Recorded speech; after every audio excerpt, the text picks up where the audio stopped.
Welcome to Enviro-Strip UK Limited. Enviro-Strip have been doing surface preparation for the motor industry since 1998, and in the past 5 or 6 years they've gone into the classic car restoration business. Things such as this MGB shell. Looking in the engine bay here, it's full of rust. It's in the seams, it's in all the box sections, floors have rotted out, there's rust everywhere. There's no better way than to start a restoration with clean, bare metal. It gets rid of all the impurities, filler, paint, fiberglass, whatever's been put in here over the years.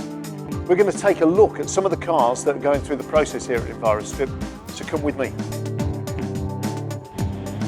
So here we are at the controlled pyrolysis unit. Now this is like a big oven. The temperature is raised up to 420 degrees centigrade in gentle stages to avoid distortion of the metal. It's then baked for 3 to 4 hours, which then reduces all of the paint, the filler and sound deadening to a fine ash residue.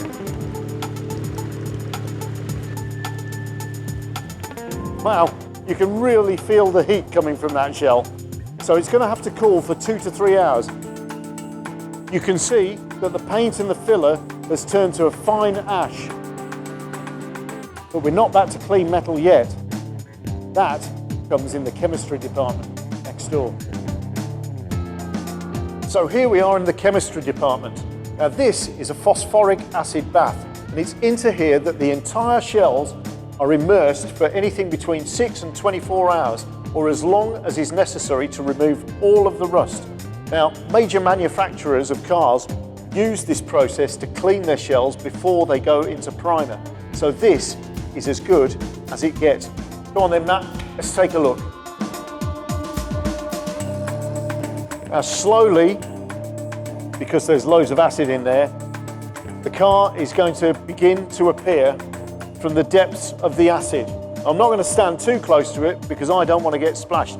Although phosphoric acid isn't as harmful as many acids such as hydrochloric, which are also used in this process. Okay, as it's coming out, I'm beginning to see that this shell is back to pristine, clean metal.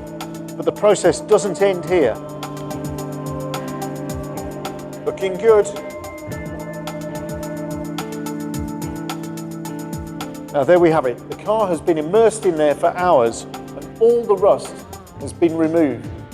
Now after this process, it's going to be put into a neutralising tank, which ensures that any acid that remains in the box sections and in the seams is entirely neutralised.